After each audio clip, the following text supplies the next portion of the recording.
Rieccoci, primo su Interpares, appuntamento al mercoledì, gruppo TV7, come di consueto siamo in diretta sulla pagina Facebook. Io cerco di andare rapidamente perché abbiamo tanti ospiti, tanti collegamenti molto importanti, parleremo di turismo, vi faremo vedere le nuove disposizioni dei lettini ovviamente nelle spiagge, rimanete con noi perché sarà molto interessante. Elisabetta, novità dal web? Allora, ti dico solo che a rendere ancora più tragica, insomma, la prospettiva per quanto riguarda il turismo dell'Italia è il fatto divulgato, la notizia divulgata da agenzie stampa della Croazia. Secondo cui appunto il governo, in particolare il primo ministro, stia avviando dei colloqui con i ministri di Austria, Ungheria e Repubblica Ceca in particolare, per favorire insomma l'arrivo in Croazia di turisti da questi paesi. L'idea è quella di fare delle specie di corridoi turistici e quindi di dare come un lasciapassare ai turisti cechi che approvi tipo un certificato sanitario che dimostri la buona salute appunto di questi turisti e che quindi una volta arrivati in Croazia non debbano passare i 14 giorni in quarantena, ma possono appunto fare i turisti là. Quindi e ad esserne danneggiati ne consegue ovviamente che sarebbe particolarmente l'Italia. E poi ne parlo col Canere, ovviamente è chiaro che l'Italia è quella che ha conseguenze. Andiamo a vedere, torno telefonato, un messaggio. Andiamo con ordine, però andiamo a vedere la nuova ordinanza di Zaia che l'ha fatta oggi in conferenza stampa. Andiamo nella grafica così la leggiamo, poi i messaggi. Allora, la nuova ordinanza veneta consentita l'attività a motori individuale, a piedi o in bicicletta in tutto il territorio comunale con mascherine e guanti e mantenendo le distanze, quindi quelli che vanno nel proprio comune possono farlo in tutto il territorio comunale con mascherine e guanti e mantenendo ovviamente tutti i protocolli di sicurezza. Permesso lo spostamento individuale verso seconde case, imbarcazioni o aeromobili entro il territorio regionale per manutenzione e riparazione. Consentito il takeaway di cibo in auto, ne abbiamo altre, chiedo Dennis.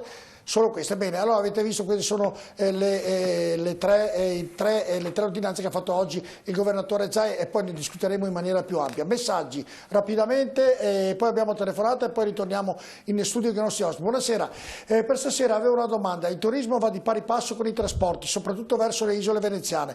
Quando sarà possibile un ripristino quasi completo dei trasporti pre-coronavirus, soprattutto per Murano e Murano? Ovviamente poi ci risponderà Canner. Andiamo nel secondo. Ne passiamo 4, grazie. Salve, noi abbiamo un volo prenotato a gennaio con EasyJet per i primi di luglio e una vacanza fuori regione Veneto. La compagnia non si fa viva in nessun modo. Secondo voi sarà possibile andare? No, non è possibile andare perché ovviamente la compagnia deve ripristinare i voli, quindi non so se a metà luglio o no, nei primi di luglio, giugno sicuramente no, nei primi di luglio bisognerà verificarlo se si potrà andare, soprattutto in che paese questo nostro telespettatore ha prenotato il viaggio. Buonasera a tutti. Dunque a luglio non so dare la risposta, in giugno gliela posso dare.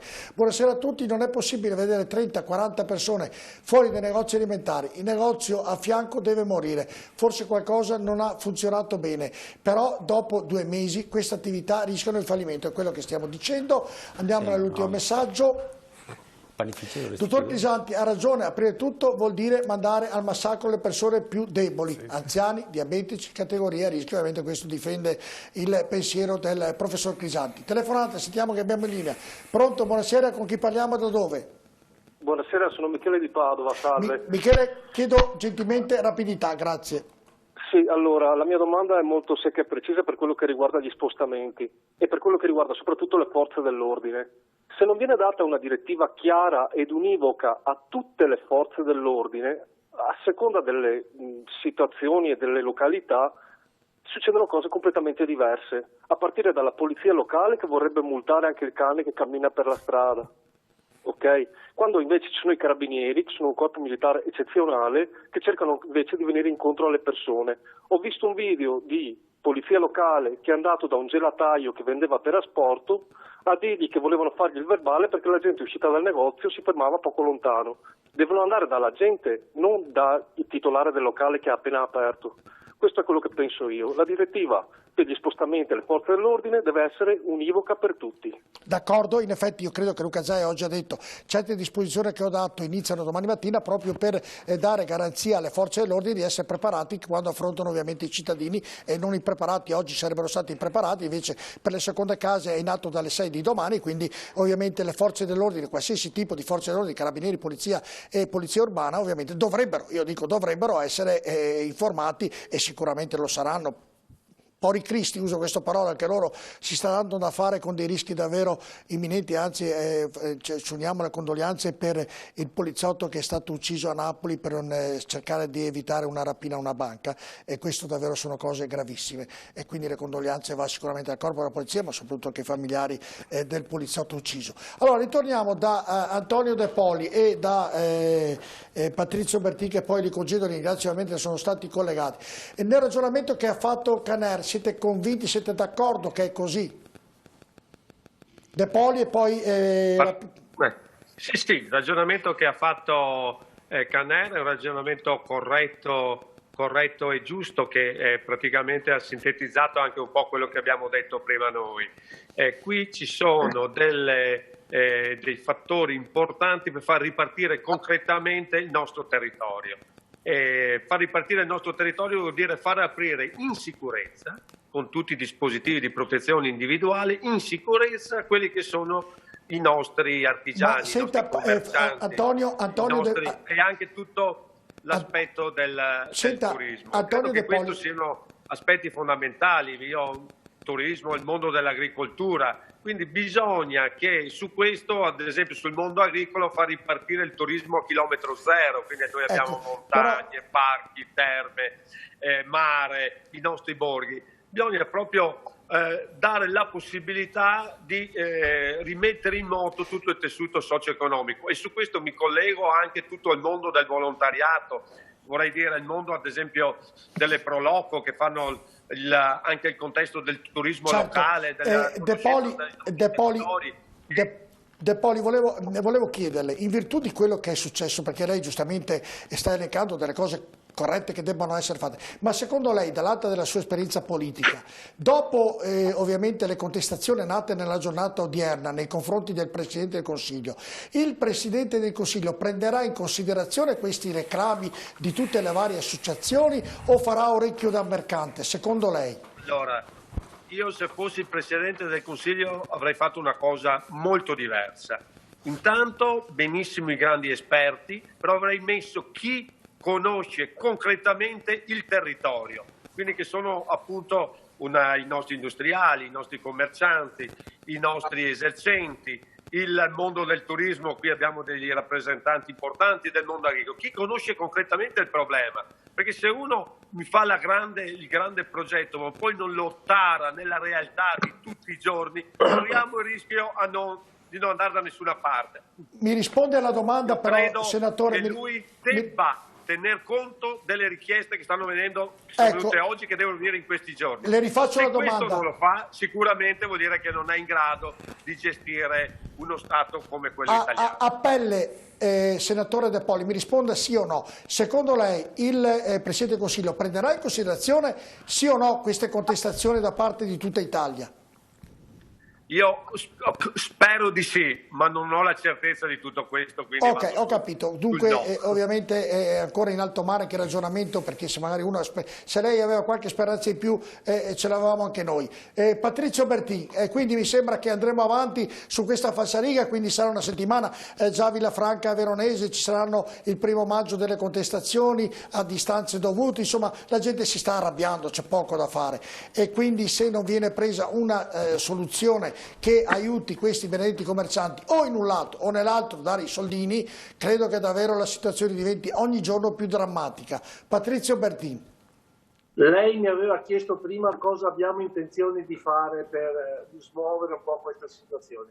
Noi abbiamo fatto una chiave, che consegneremo, se non possiamo andare a Roma, al prefetto, che è l'istituzione più vicina al territorio, dei nostri negozi, delle nostre attività, delle nostre imprese.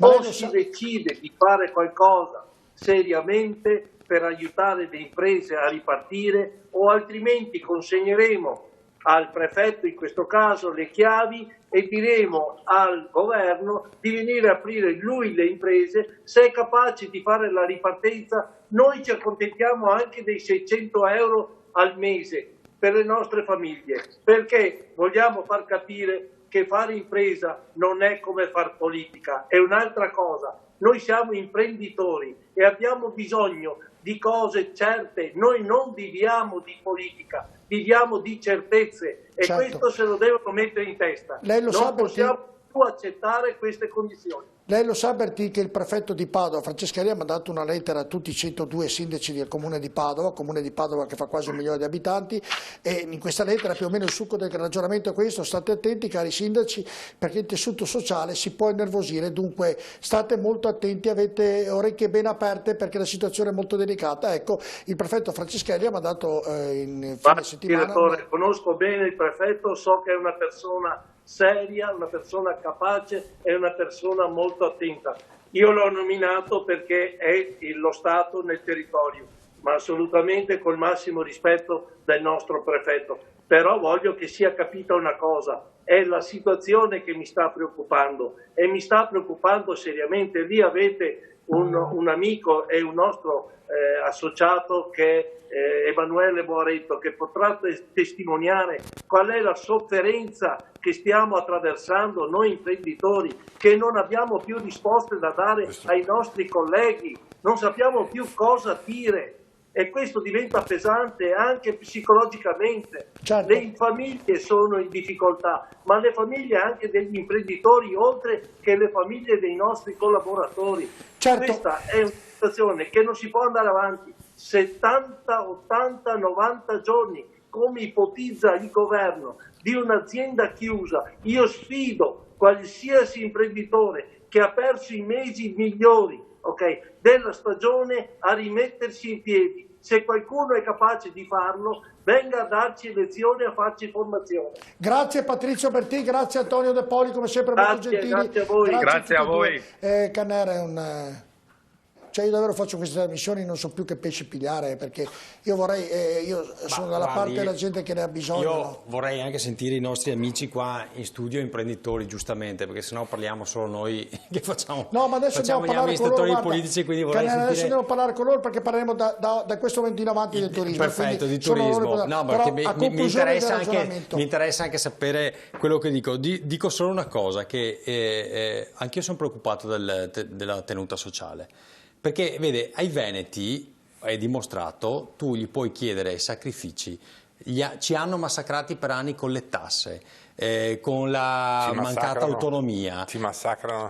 Ci massacrano con tutto, però i nostri imprenditori vanno avanti sempre. L'unica roba che non gli devi chiedere è di non lavorare, perché i nostri sono così. Adesso, con questa situazione qua, dove tu non gli permetti di lavorare e quindi non avere nemmeno... a square de riso, come si dice in dialetto veneto, il rischio della tenuta sociale c'è, quindi bisogna fare molta, ma molta attenzione. Noi tutte quelle richieste che sono state fatte, le abbiamo fatte. Guardate, io per natura sono un moderato, e lo è anche Luca Zaia, ma non è che in questi mesi la regione o i sindaci, che oggi mi hanno chiamato in tanti, siamo rimasti così a girarci i pollici. Abbiamo scritto di tutto e di più, fatto incontri, parlato col ministro, lettere aperte, abbiamo fatto proposte non assurde, proposte che stavano anche in piedi, perché siamo amministratori, quindi sappiamo anche cosa si può fare nella tenuta comunque anche economica. Il risultato non l'abbiamo avuto. A me è 2 mesi che mi dicono che il prossimo decreto, adesso entro nella parte di assessore del turismo, che mi dicono che si parlerà di turismo, e ogni volta, ogni decreto che esce non si parla di turismo. Io ieri sera sono sbottato anch'io e ho fatto un video in Facebook, per la prima volta sono sbottato anch'io, perché ho detto: ma scusa, abbiamo fatto un incontro 15 giorni fa col ministro, tutti gli assessori delle regioni, gli abbiamo chiesto determinate cose, ci ha detto il prossimo DPCM saranno contenute misure sul turismo, ci ha chiesto anche cosa ne pensavamo del bonus vacanza, di questo, di tante cose che avevamo richiesto. Alla fine esce un DPCM dove il Premier Conte comincia a parlare di turismo dicendo che è l'asset più importante del paese, 13-15% di PIL nazionale, e poi basta.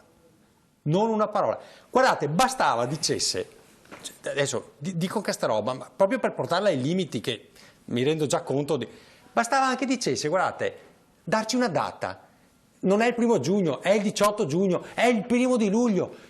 Ragazzi, il 1° di luglio si apre, potete andare in spiaggia, potete andare al lago, potete andare in montagna, potete andare alle terme, e da qui a luglio vi sosteniamo con questo, con quest'altro, così, quindi state ancora fermi in questo periodo. Questi sono gli strumenti che vi diamo, dal 1° di luglio si parte. Dico 1° di luglio proprio per esagerare, cioè per buttare la palla, nemmeno questo, cioè alla fine ci hanno detto vedremo, ma aspetteremo. Allora, chi fa turismo, lasci stare Caner che deve fare la promozione e non sa quando fa la promozione, quando farla partire, dove farla, perché cosa che dicomi ai turisti internazionali, venite quando? Che non so se sono aperte le frontiere, che non so se si può andare al mare, anche se loro aprono gli alberghi, ma alle terme non ci puoi andare perché le piscine non ci puoi andare, al mare non ci puoi andare, loro che hanno i porti non sai se poi, io ho amici con la barca, possono prendere la barca e uscire?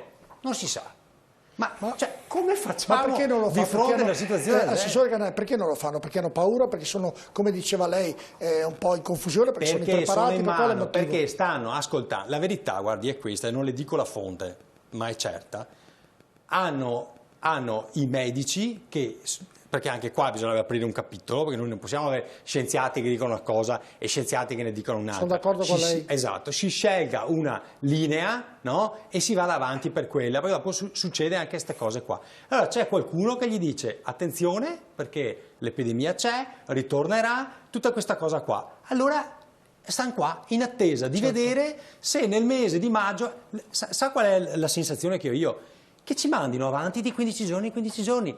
La mia paura è che quando si arriva al 1° di giugno e mi dirà no, è il 18 di giugno, quando si arriverà al 18 di giugno, per quello che dico, ma guarda, dimmi che è il 1° luglio, ma il 1° luglio si apre. Gli operatori, sti benedetti operatori, i proprietari di hotel, sanno che si devono prendere il personale dal 1° di luglio o dal 1° di giugno, dammi una data. È chiaro, ho la pubblicità prima, però completamente sul ragionamento. Ovviamente dopo questa crisi il Veneto, ovviamente che nel turismo fattura su 18 miliardi più o meno di euro, mi dica se dico qualche inesattezza. E parliamo 19 milioni di euro al giorno. Sì, ecco, dunque 18 miliardi più o meno,